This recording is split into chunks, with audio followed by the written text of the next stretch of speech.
In Washington. And if they felt that Allende was a problem and they wanted us to do something about it, we would do the best we could. And we tried the best we could. Washington decides to help Chilean military leaders oust Salvador Allende and put General Pinochet in power. A military coup is finally launched on September 11, 1973. Salvador Allende is assassinated, or according to the CIA, commits suicide. Thousands of Chileans are tortured and killed after the CIA turns over lists of suspects to the junta's death squads.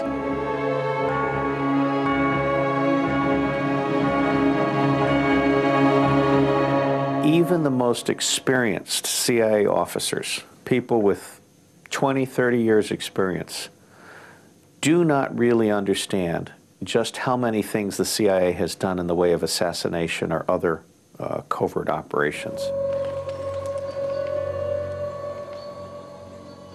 Congress is still smarting from being lied to and humiliated by Nixon before he was forced from office. The CIA's role in the coup in Chile, coupled with revelations about the agency's ties to the White House and the Watergate operation, pushed Congress to muzzle the CIA. In 1976, interviews of potential CIA directors by the Church and Pike committees leave Americans stunned. It's a turning point in American political life. Things will never be the same again. Revelations are staggering. The Church report describes the CIA's backing of General Pinochet and its role in ousting Allende's socialist government, greatly tarnishing Secretary of State Henry Kissinger's image. The attempt of the United States government was not to destabilize or to subvert it, but to keep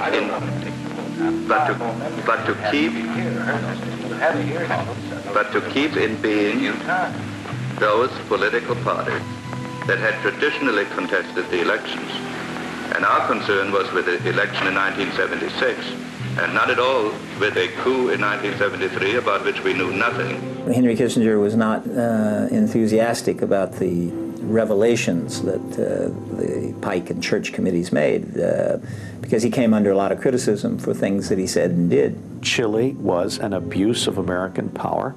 It was an abuse by Kissinger, and it was an abuse by the corporations that wanted Kissinger to act on their behalf. Richard Helms is called to testify. He had never uttered a word in public before, never granted a single interview. The Washington Post would quip that Helms, testifying under oath, came close to perjuring himself on several occasions. Responsible for the wiretaps, Helms had time to destroy all the files before he left the CIA in 1973. Now, Mr. Helms, in that answer, you used a vague term. Let's try and clarify it. You say you told him about this operation. Well, I thought so, but maybe I wasn't specific enough about it. I don't know. I thought that this was the general purport of it, and that to get information out of the letters, you would have to open them. This is an agency that need not obey the law. The way we were trying to get on with our job, we were trying to protect our form of government and our way of life. Now, I'm trying to find out why a program like this went on for 20 years. It was against the law of the country by every indication we have, statutes, the Constitution, the decisions of the Supreme Court.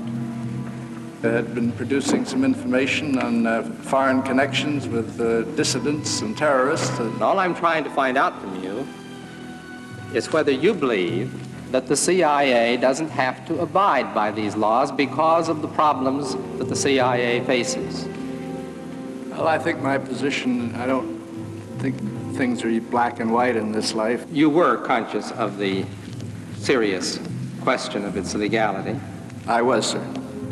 And nevertheless, you continued to pursue the program.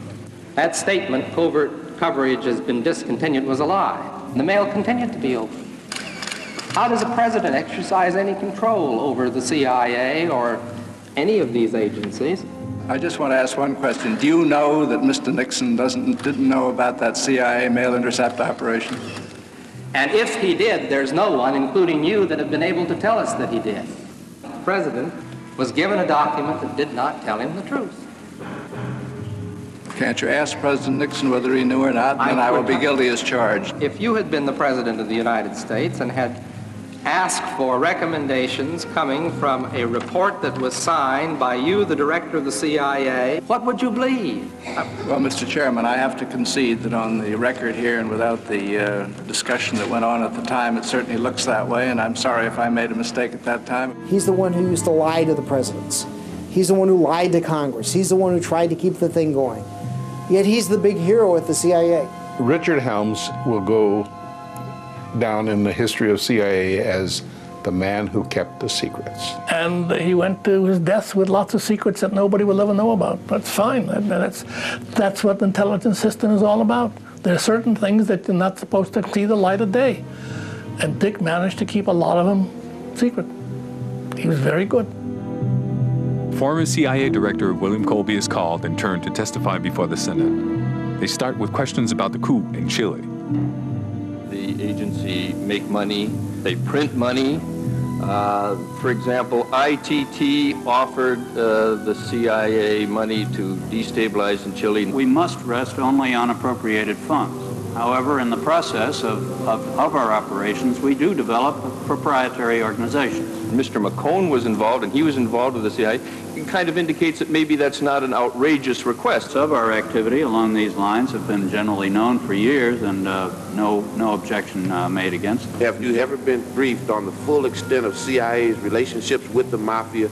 If so, when and with whom? Colby was the man who finally saw that Frank Church was not going to go away, and he took